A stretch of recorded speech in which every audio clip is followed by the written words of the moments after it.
Welcome to another movie plot and enjoy the memories. We open in the dead of night on an uncharted island somewhere in the Caribbean. We're told that the island doesn't have a name, but Captain Decker has brought a pair of treasure hunters here to pillage the Cave of the Dead. Radcliffe went and lost all of his family's inheritance gambling, so his sister Samantha is here to help him find some pirate booty.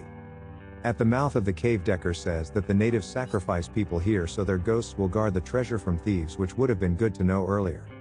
He refuses to accompany the siblings inside but promises to hang around if only to laugh at Sam when she gets attacked by a starfish. They see some corpses displayed in an obvious warning when Samantha decides to go wandering away from her only source of light. Fortunately, the maze of tunnels are illuminated by the power of hope, but Radcliffe still doesn't see the amphibious man sneak up behind him. It rips out his throat, however Cliff remains alive long enough to find Sam and say, "See, this is what happens when we split up." Meanwhile, Patterson is minding the boat when he gets a glimpse of one of the soggy humanoids, so he goes over to say hello. He assumes it's just one of the natives, but when Pat tries to take gold off the beach, they rip off his head like his spine was made of noodle. When Decker goes searching for the missing man, he sticks his hand in some suspicious semen juice before being killed by its owner. Somehow the fishmen then dangle his corpse from the ceiling to scare Samantha, yet they come at her from the sand. She falls into the remains of the previous explorers, one of which grabs her because, as we discover later, it was reanimated with voodoo. This is the only time we see a zombie, but Sam just pulls away from the weak skeleton and runs back to the boat. Expecting to find a friendly face, she's met by an upright tuna head that shakes her around like a Polaroid. Nearby is a life raft full of inmates and the polymath Lieutenant Dr. Claude, who released them from their cells before their prison ship went down. They argue about who's the bigger seaman, so offended fishmen drag them into a rock and capsize their boat. Half of them get eaten throughout the night, but somehow they miss the plump José, who washed up on the beach like leftovers. Claude also survives and locates a bubbling spring, but deduces from the corpse that tried before him that drinking boiling water might not be a good idea. He saves José from doing the same, then they travel inland until inmate François pops out of the bushes with some liquid on offer. Him and two other survivors have found a freshwater swamp where Peter pulls a stupid smirk and Skip is just stupid. While José drinks for the whole group, Claude gives his knife to François the flamingo hunter to go catch them some dinner. One of the seamen reaches out from a mud puddle and uses the descending slash make you fall away from camera technique. It's quite a common trope, as we see it used on another lost soul who stumbles across Decker's boat and the seaman who killed him. When the others find François' body, they just assume he was torn to shreds by a crocodile, so get the hell out of that water. They continue walking through the jungle until Skip falls into a pit of spikes instead of clinging to the wall like Claude does. Peter wants to just leave their only doctor to die in the hole, but José socks him with a log because he isn't as dumb as he looks. We pretend like the inmate isn't going to do something again later and continue inland until coming across a Polynesian village. The graves are all empty, so José gives his knowledge of voodoo rituals, but Claude says, "Don't be stupid, zombies aren't real."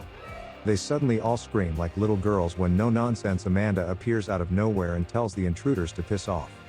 She knows they'll follow her but finds Claude attractive, so leads him and his two ugly friends back to her master's plantation. Mr. Rackham is the self-proclaimed owner of this island and allows the men to stay, so he has his Egyptian guards lead them to a moldy cave. There's a ritual corpse in the back that Peter beats the absolute crap out of to kill a scorpion, since this is where they'll be sleeping tonight. Rackham walks in on Amanda bathing in her tiny tub, and you're left to wonder if he's her older lover, her creepy father, or simply an old creep. Upon learning that she led the men here because of Claude, he has the doctor cleaned up and invited to a mosquito net encased dinner. The Haitian servant Shakira is the one responsible for all the voodoo around the place. But Rackham says the tribes exhumed their dead when they fled the island, which is why the graveyard was empty. The place has a volcano that's ready to blow at any moment, but Rackham says that he stays because on this island he's the man. That's enough story time for Amanda, who excuses herself to sneak off in the dead of night with a bottle of semen milk. She'll need another bath when she gets back because she walks out into the ocean to summon like a dozen thirsty gill men. They don't harm her and instead just accept her offering of milk, which looks mighty hard to drink with those intrusive claws. On her way home from feeding the kids, Amanda is attacked by Peter, who has some unsavory intentions, I'm sure. He chases her down, but fortunately she makes it to the swamp where a gilly with a belly full of milk comes to her aid. It drags him underwater, and the next day when Claude pretends to care what happened to Peter, Amanda denies the allegations. Rackham tells them to get outside, but José has had enough of the moldy cave, so steals a horse and rides to the voodoo graveyard. He then freaks out because he's in a voodoo graveyard and runs straight off a cliff into a smuggler's cove. Avoiding the seamen nipping at his heels, José climbs aboard a small vessel, however he's knocked out and captured by Rackham, who seems to have teleported.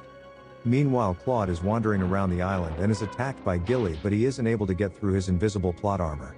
Amanda rides up and tells her aquatic friend that this is the main protagonist, so he apologizes and then belly flops into a creek.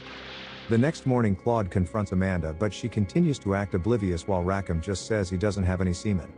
We finally meet Amanda's father, Professor Marvin, who is the only reason why the shipwrecked doctor is being kept alive so that he can treat him.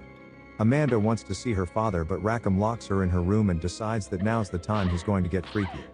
Fortunately, Shakira arrives with her deathly stare, so the creep puts it away and scurries off to avoid being voodoo dolled. Marvin wakes up hysterical, but Rackham calms him down with a double dose of "shut up or I'll shoot you in the face." He then reveals the island's secret for no reason by bringing Claude to the cavern where he abducted José. They jump inside a diving bell and descend thousands of feet underwater to the city of Atlantis, where the fishmen live like sea monkeys. Rackham says they're descendants of Atlanteans, and Dr. Marvin makes the semen juice that they trade with them for sunken treasure. It's being perpetually pulled from their temples and swam to the surface to be loaded up into the boat. Rackham promises that if he keeps Marvin alive they'll share in his booty, so Claude agrees, if only to keep himself alive. At night he breaks into Amanda's bedroom to take her to find her father and go snooping around his lab beneath the house. They learn that the semen aren't Atlanteans but a completely new species of mutant made by Amanda's father, and they find José. Claude does what any good doctor would do in this situation and shanks the patient when Marvin enters to break the bad news. He says that was the first mutant he's created with human intelligence, so I think we just murdered a man for being ugly. Just then Rackham enters, so Marvin rushes him with a blade but gets shot while his daughter is taken away. Since he doesn't know how to create the semen and the doctor is dead, Rackham doesn't shoot Claude and instead uses him as a guinea pig. He places him inside a room and fills it with water to see if he will grow gills, then goes outside where Shakira is trying to sacrifice Amanda. She says it's to appease the volcano god, but Rackham just shoots her in the back and doesn't even tell anybody to dispose of the body. He then brings Amanda to the cave along with her father's corpse and puts it on display in the diving bell for the seamen. They see Dad dead, so get angry and confront their creator's killer, who thinks that the milkmaid can save them. However, she's run dry and the tuna people haven't eaten, so they all descend on Rackham, who doesn't have enough bullets. The servants smack them in the face with shovels and other objects, but are eventually swarmed and probably eaten. When Rackham runs out of bullets he grabs Amanda, however the volcano erupts and he's saved by a falling stalactite. He runs out of the cave with Amanda, however Shakira has crawled herself up out of the dirt but isn't a zombie. She has all her faculties and releases Claude from the tank before he drowns, but then dies herself from presumably blood loss. The doctor rides to the cemetery where luckily Rackham is out of bullets because he could easily have just shot him in the face. In a final showdown between an athletic lieutenant and the Monopoly man, we give the old guy a stick so he's more suitably equipped. Claude still beats him easily and does it with a kick to the balls, then grabs Vanessa and flees to the boat. Fortunately, the thirsty seamen have forgotten how to climb out of the water, so Claude and Amanda cross a rope that takes quite a bit of effort. So it's surprising when Rackham just pops up having survived the nutcracker and pulls a knife to continue their fight. When he's disarmed he throws the rope of slight inconvenience, then goes at Claude with a pulley, but he ducks and Rackham falls in the water. The vengeful seamen maul him, however it's too late to escape and the collapsing cave crushes the boat and causes Amanda to twirl into the water. The tuna men don't attack and instead take her underwater away from the danger while hoping she can hold her breath. They do the same with Claude as the whole island catches fire and sinks into the ocean, burying the city of Atlantis and temples of treasure. Sometime later the Doc and Amanda wake up adrift at sea on a piece of Rackham's boat, having been saved by seamen. A ship sails by and probably sees them, while the pair wonder how many of their soggy saviors survived. And the movie ends.